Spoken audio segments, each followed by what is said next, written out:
Oke, ketemu lagi dengan Edwin di channel analisis laporan keuangan. Untuk sesi kali ini saya mau bahas Tekim ya, Cibi Kimia. Kita lihat nih kinerjanya bagus nggak berdasarkan laporan keuangan 2025 Q3. Sebelumnya saya udah bahas INKP ya, jadi kalau yang mau lihat INKP boleh nanti cek di video sebelumnya. Oke ya Tekim ya sama gitu ya, kembarannya si INKP. Kita selalu cek dulu untuk riwayat bagian dividennya ya. Dan untuk riwayat pembagian dividen untuk Tekim ini juga sama jelas ya seperti si INKP ya, 3 tahun ke belakang dia bagi dividen rutin, artinya bisnisnya jelas ya menghasilkan nilai tambah untuk kita pemegang sahamnya. Nah, jadi perusahaan itu harus bagi dividen ya kalau buat saya. Kenapa? Karena perusahaan yang bagi dividen itu adalah perusahaan yang memang sudah terbukti profit dari bisnisnya. Ya, jadi kalau perusahaan nggak bagi dividen bisa jadi perusahaan tersebut cuman untung di atas kertas aja ya, atau mungkin cuman ada masalah dengan bisnisnya, atau mungkin hanya memperkaya owner perusahaannya aja yang biasanya merangkap sebagai komisaris dan direksi. Ya, jadi carilah perusahaan yang pro kepada kita pemegang sahamnya. Oke, ini satuannya ribuan USD ya, sama kita ubah dulu kurs USD-nya. Oke, sekarang cek dulu untuk pertama untuk Kastara Kasya yang ini nilainya. Ini formatnya hampir mirip ya dengan INKP aja. Oke, jadi kita harus cek Kastara Kas. Kenapa? Karena si Kastara Kas ini adalah jumlah uang yang ada di dalam dompet perusahaan. Ya, jadi si uang ini punya fungsi untuk bayar operasional, ekspansi, dan juga untuk bayar pinjaman ke bank. Jadi nilainya jangan terlalu sedikit, terlalu kecil. Kalau terlalu kecil bisa jadi perusahaan itu kesulitan dalam membayar operasionalnya, ekspansi, atau mungkin pinjamannya. Ya, jadi harus hati-hati. Dan untuk posisi Kastara Kasnya ini memang naik 4% ya. Naik 7 juta berarti 7 juta USD gitu. Oke, tapi nanti detailnya kita pasti cek di laporan arus kas ya. Oke, sekarang kita cek dulu untuk ekuitasnya ya. Ekuitas kita langsung pilih saldo labanya dulu yang ini nilainya. Kenapa kita harus lihat saldo laba ya?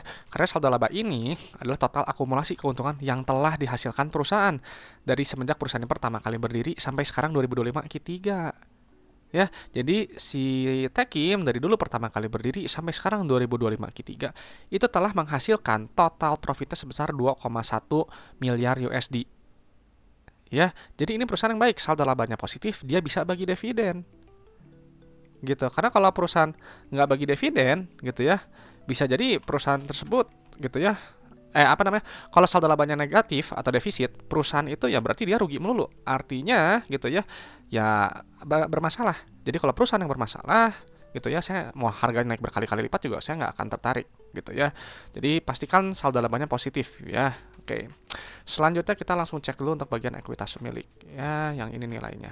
Kita pindahin dulu.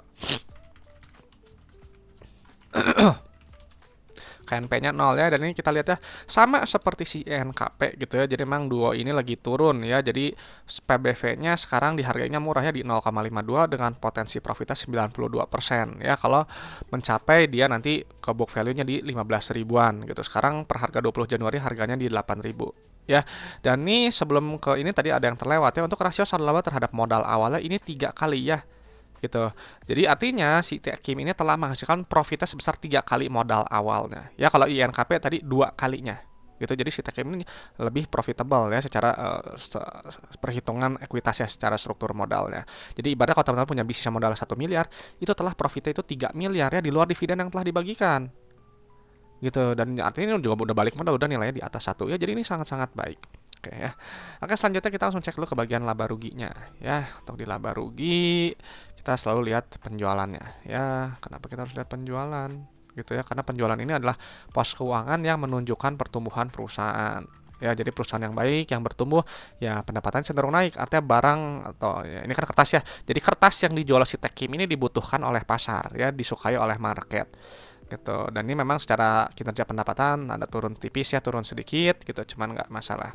Nanti pendapatan nanti akan dikurangi oleh harga modal si kertasnya ya.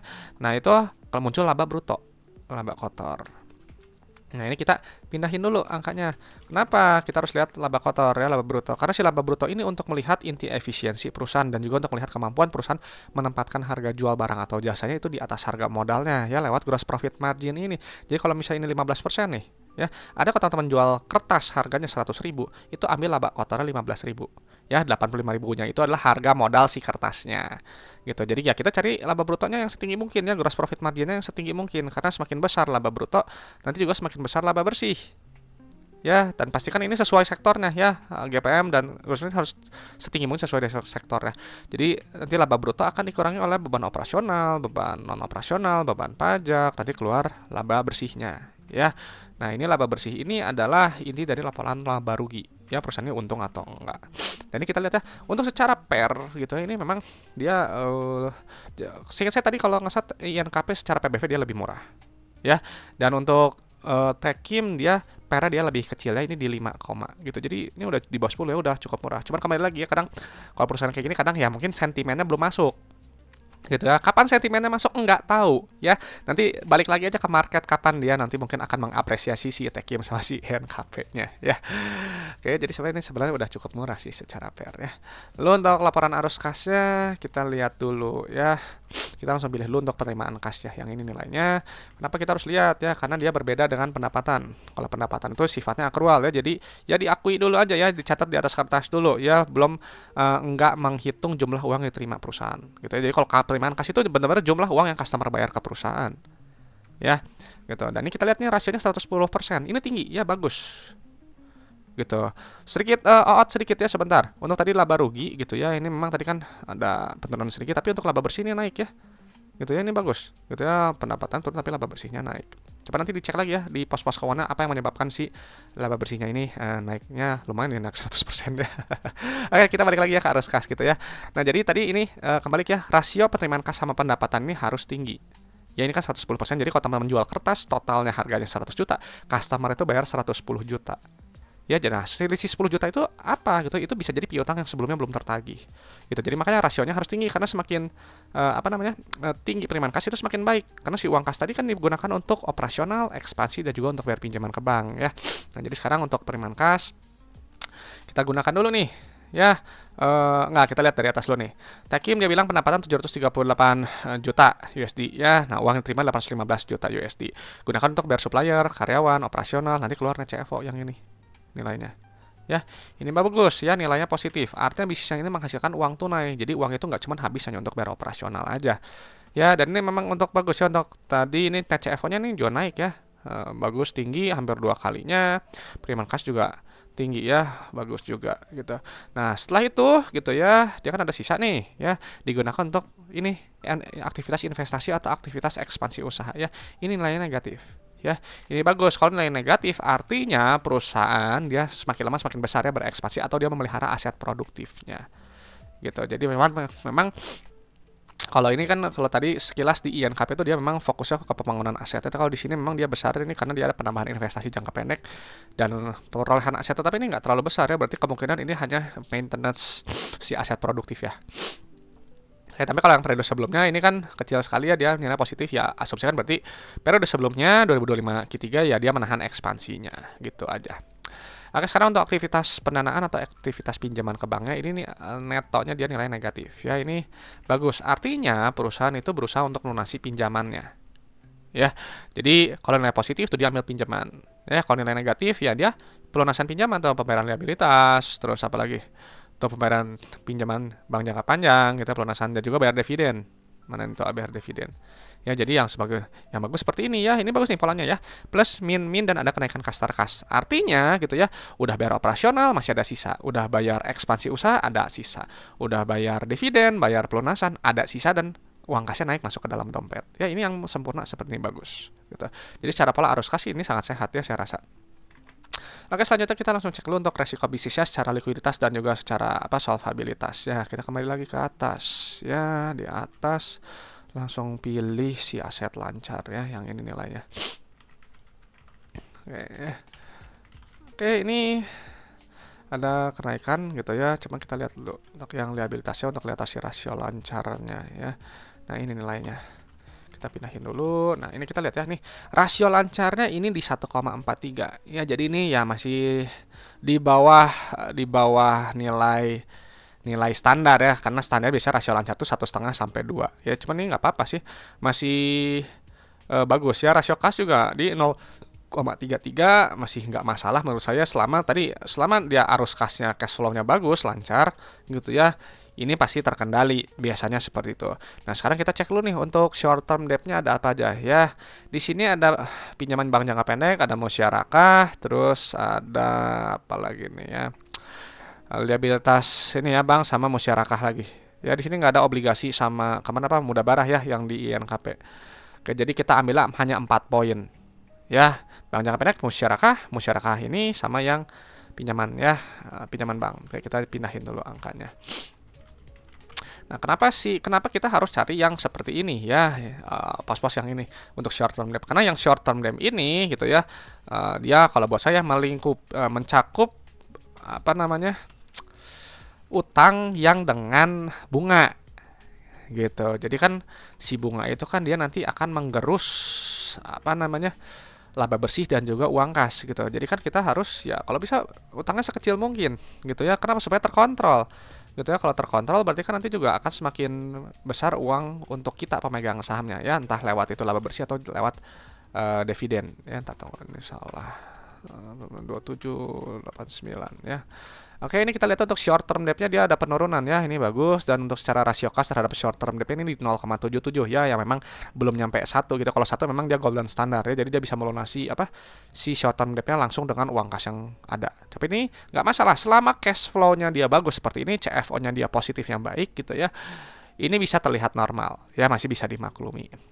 Nah, lalu untuk jangka panjangnya ya, solvabilitasnya kita pindahin dulu. Oke ya, ini secara DER rendah ya di 0,4 gitu. Lalu untuk long term debt-nya ya, long term debt-nya ini poinnya berarti cuma 2 ya, si pinjaman bank yang ini sama yang musyarakah yang ini ya, kita pindahin dulu gitu. Oke ya, jadi kalau teman-teman yang apa namanya masih pemula gitu, biasanya sama saya juga dulu pemula gitu. Biasanya kita pakainya cuman DER ya, debt to equity ratio. Tapi kalau mau lebih lanjut, jangan pakai DER, tapi pakai long term debt to equity ratio ya, dan juga pakai short term debt karena ini yang tadi utang dengan bunga. Dan ini untuk DER tadi udah rendah, dan untuk long term debt to equity ini 0,14 ya, ini masih relatif kecil ya, masih jauh gitu ya, masih di bawah 0,5. Jadi untuk solvency saya rasa ini jangka pendek, jangka panjang masih bisa dibilang resiko cenderung rendah. Ya, karena tadi cash flow-nya masih sangat bagus ya. Oke, jadi Techim setelah dipindahkan data keuangannya ya, buat saya ini mungkin Techim ini perusahaan yang baik ya, secara pembagian dividen jelas ya, bisnisnya nyata dan nilai tambah 3 tahun terakhir bagi dividen gitu ya, stabil berarti ya. Lalu saldo labanya juga positif ya, telah menghasilkan profitnya sebesar 3 kali modal awalnya ya, baik sekali. Secara PBV juga udah cukup murah ya di 0,52, potensi profitnya 92% kalau dia mencari ke book value di 15.000 ya. Dan tadi ya ada nilai bonusnya, memang dia udah dihargai di bawah saldo labanya di 0,69. Jadi memang secara PBV sih ini memang saya rasa udah cukup murah gitu ya. Lalu untuk PER mungkin dia juga murah ya, udah di bawah 10 ya, ini di 5,2 gitu. Nah, lalu untuk secara cash flow ya di arus kas ini masih sangat sehat ya, untuk periode sekarang ini bagus sekali ya, ada kenaikan kas polanya plus min dan juga liabilitas tadi ya, untuk likuiditas dan solvabilitasnya ini juga cenderung rendah ya resikonya. Jadi ya secara overall nih Techim ini bagus gitu. Cuman kalau untuk masalah harga ya kembali lagi ya, itu gimana market aja lah gitu ya. Dan gimana nih Techim, menarik gak ya buat teman-teman? Coba sharingkannya di kolom komentar. Dan saya harus selalu ya ingatkan kepada teman-teman, kalau analisis laporan keuangan itu hanyalah sebagian kecil dari fundamental, hanya menilai kinerja masa lalu sampai 2025 Q3 ya. Jadi untuk Q4 sekarang berjalan, 2026 sekarang gimana, tahun depan gimana ya, itu silahkan analisis sendiri ya, proyeksikan sendiri apakah ke depan masih bagus atau enggak ya. Dan sekali lagi saya sampaikan bahwa saya hanya bahas kinerjanya aja berdasarkan laporan keuangan yang ada gitu. Jadi untuk masalah harga tadi ya, besok naik atau turun, kapan naiknya saya nggak tahu gitu ya. Itu kalau saya biasa terserah market aja, kembalikan aja ke market di harga berapa dia mau mengapresiasi si Techim ini gitu ya. Dan kalau untuk masalah valuasi murah atau mahal itu kembali lagi ya teman-teman aja yang nilai sendiri ya, yang analisis lebih lanjut gitu. Benar nggak nih murah ya? Pasti ada pertimbangan masing-masing gitu. Jadi jangan terpatok sama saya sama orang lain ya, jangan, teman-teman yang harus hitung sendiri ya, nilai sendiri. Oke, itu aja teman-teman. Kalau ada pertanyaan, ada request saham, langsung aja tulis di kolom komentar ya, supaya nanti saya respon gitu. Dan terima kasih sudah menyimak ya teman-teman. Semoga sharing dari saya ini bisa bermanfaat dan juga bisa memperkaya pandangan teman-teman dalam menilai suatu perusahaan ya. Saya Edwin dari channel analisis laporan keuangan. Sampai jumpa di video-video berikutnya.